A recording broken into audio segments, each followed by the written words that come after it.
Meron po tayo ditong Yamaha Mio Aerox 155 at Honda Click 160. Quick comparison natin tapos price update nitong dalawang motor na to, dalawang brand.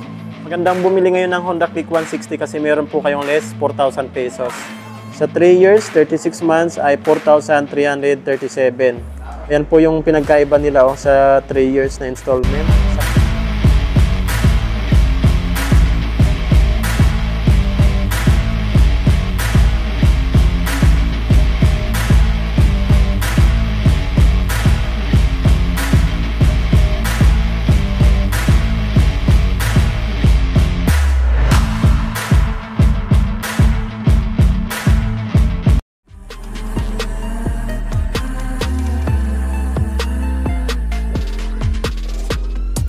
Ride Motovlog nga po pala. For today's, nandito po tayo ngayon sa Des Marketing, The Wixam Incorporated, Lagaw Branch, General Santos City. So napakarami po nila ditong motor.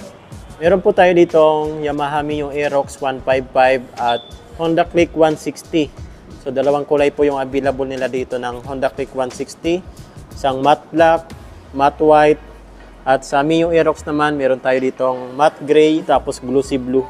So quick comparison natin tapos price update para may idea na po kayo kung kukuha na po kayo ng motor na to. Sa pagpili ng design, sa forma, kanya-kanya po tayo ng preference dyan. Kanya-kanya tayo ng trip.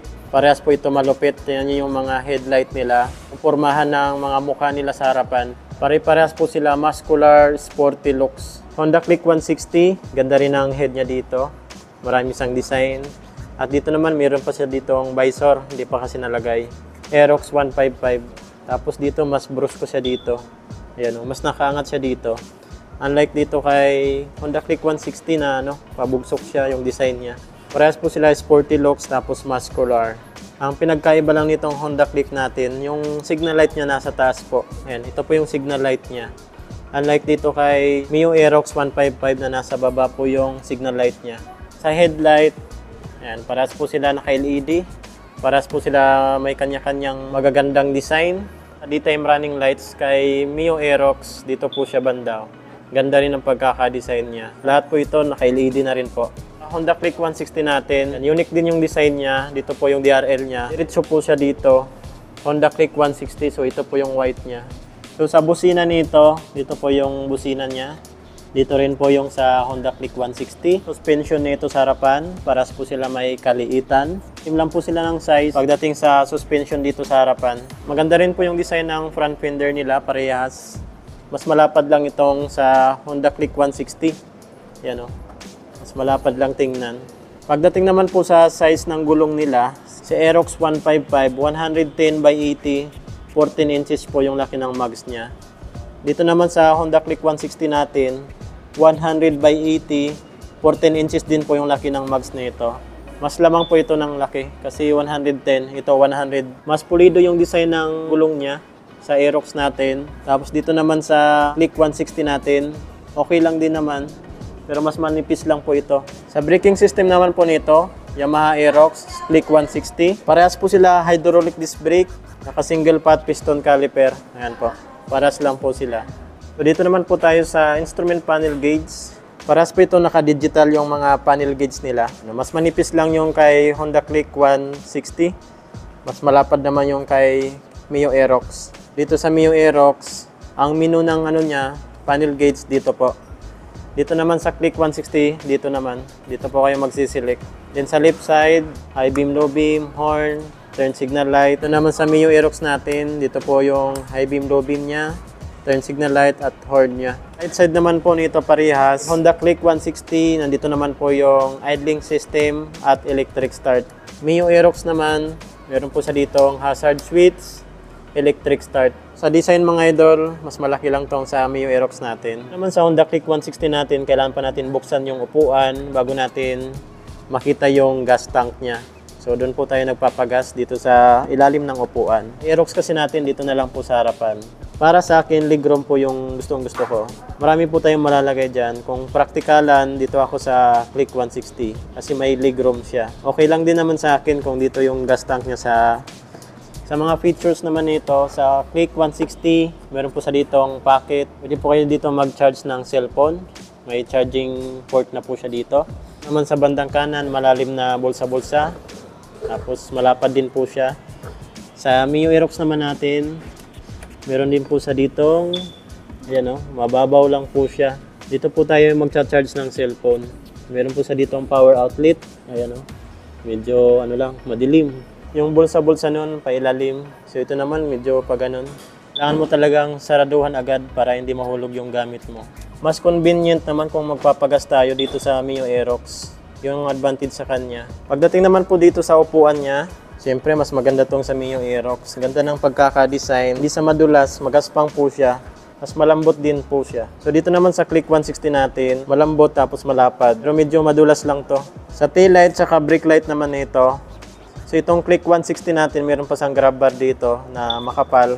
So ito mas mabilis to kabitan ng mga top box. Sa tail light saka brake light naman nito, parehas po sila naka-LED. Parehas po sila maangas yung design.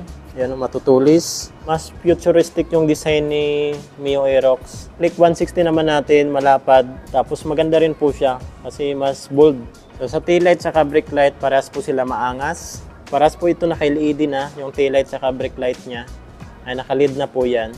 Pagdating naman po sa signal light na ito sa likuran, yung kay Mio Aerox natin, naka-halogen bulb, may kalakihan pa rin po siya. And then yung kay Click 160 natin, naka-LED, tapos manipis. Maganda po yung sa Click 160 natin. Yung Aerox, lapad oh. Malapad po sa na plastic. Tapos dito sa ano natin, Click 160, maganda yung pagkaka-design niya. Maraming korte. Pero sakto lang din naman yan kasi yung mas malaki kasi yung gulong ni Mio Aerox. Kaya dapat mas malaki rin yung back fender niya. Yan sa muffler naman po nito, sa Click 160, ganun po yung design niya. Parang sa PCX. Then mayroon po sa ditong heat guard na plastic. Sa Mio Aerox naman natin, ganun lang po yung design niya. Dapat gilagyan din po sa dito ng parang ano, ganun no. Mas maganda kasi yung design. Ito naman po yung heat guard niya. Malapad tapos makapal na plastic. Siyempre sa suspension naman ito sa likuran, di hamak na mas maganda ang suspension ni Mio Aerox kasi naka-dual suspension po ito, dual shock. Unlike dito sa 160 natin na single lang. So mas maganda daw yung balance ng Mio Aerox. Pagdating naman sa gulong po nito, 140 by 70, 14 inches po yung laki ng mags niya. Dito naman sa Click 160 natin, ang size naman po nito ay 120 by 70, 14 inches po yung laki ng mags niya. Mga kulay ng mags nila, bronze po yung kay Click 160, glossy black naman yung kay Mio Aerox. Sa braking system naman po nito sa likuran, yan o, drum brake po yan. Sa Click 160 natin, drum brake din po siya. Ito naman po yung airbags ng Mio Aerox, CVT. At yung sa Click 160, so parehas po sila malalakas yung makina. 155cc naman si Mio Aerox, naka 4 valve, single overhead cam, naka 4 stroke. Ang cooling system po nito ay liquid cooled. So dito naman tayo sa Click 160, Honda Click 160 naman, ang makina po nito ay 157cc to be exact. Naka 4 valve, 4 stroke, single overhead cam at ang cooling system po nito ay liquid cooled na rin po ito. So parehas po ito, malalakas ang makina. 157, 155, okay po yung makina nito. Sa underseat compartment naman ito yung sa Click 160, yung side mirror niya. Kasi yung kasya rin pala. Mas hamak na mas malaki yung sa Mio Aerox natin. Grabe oh. Sobrang laki. Kasi yung fuel tank nito nasa harapan, hindi nyo kayang malagay dito na gamit. Sa legroom na lang po. Kung mapasok natin dyan, at least hindi mababasa yung mga gamit natin. Sumako naman po tayo sa updated price nila dito. Dito pa rin tayo nag-inquire sa DES, The Wixam Incorporated. Ayan. Updated price nitong Yamaha Mio Aerox 155. Tapos itong Honda Click 160. So magandang bumili ngayon ng Honda Click 160 kasi meron po kayong less 4,000 pesos. Ayan o, mayroon po silang less 4,000. Maabil nyo po ito sa cash payment, saka sa installment. Ito ang less 4,000 pesos nila. Malaking bagay na yung 4,000. So same lang po sila ng price dito sa DES Marketing. Ayan o. Same lang po sila ng price. Ang price po nila dito ay 122,500 pesos. Click 160, 122,500 pesos.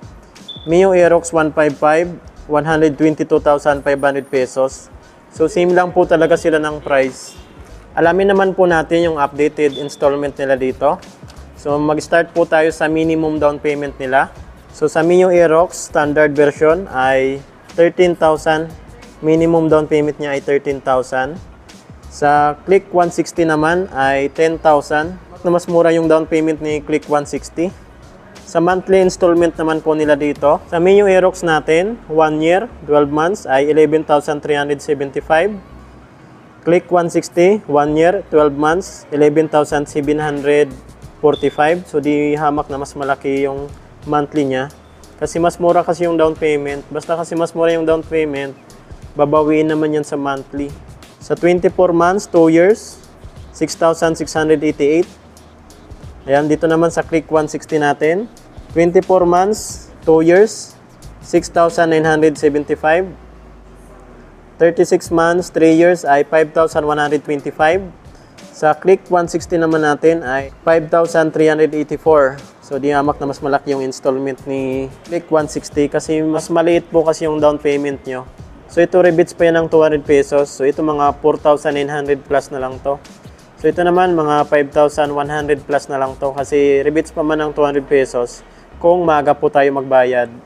Kung magda-down po kayo ng 30,000, unahin natin itong Click 160.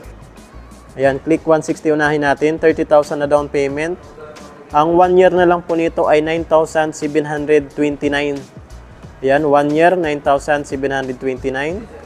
Sa 2 years naman po nito, 24 months ay 5,791. Sa 3 years naman po nito ay 4,479. Click 160 po yan. Dito naman po tayo sa Mio Aerox 155. So, 30,000 na down payment. Ang 1 year nyo na lang po nito, 12 months ay 9,587. Sa 2 years, 24 months ay 5,650. Sa 3 years, 36 months ay 4,337. Ayan po yung pinagkaiba nila sa 3 years na installment. Matitibay na motor. Honda, Yamaha. Parehas po sila malulupit. Sa design naman, kung sa design kayo nag-base, gas lang din po para sa akin. Depende na po yan sa taste nyo, sa trip nyo. Magkakaiba po kasi tayo ng preference pagdating sa motor. So pili na po kayo dito sa dalawang motor na to. Kung gusto niyo naman may legroom, Click 160 kayo. Kung gusto mo naman nasa harapan yung fuel tank, Mio Aerox. Pero paras po ito mabibilis kasi 157cc to be exact at 155cc naman. Pagdating naman sa cooling system, paras po ito naka-liquid cooled. Tumatagal kahit malayuan na biyahe. Kung may mga ipapa-inquire pa po kayo sa akin na motor, comment nyo na lang po sa comment section ng ating video na pa Honda, Yamaha, Suzuki. Ayan, Suzuki. Meron pa tayong Kawasaki. So sa mga freebies po pala nila dito, same lang po sila ng freebies. Meron po kayong free helmet, jersey, TPL insurance at 3 years LTO registration. Please like and subscribe para po lagi kayong updated sa ating mga ina-upload na bagong video. God bless po sa ating lahat. Chris Ride Motovlog, thank you!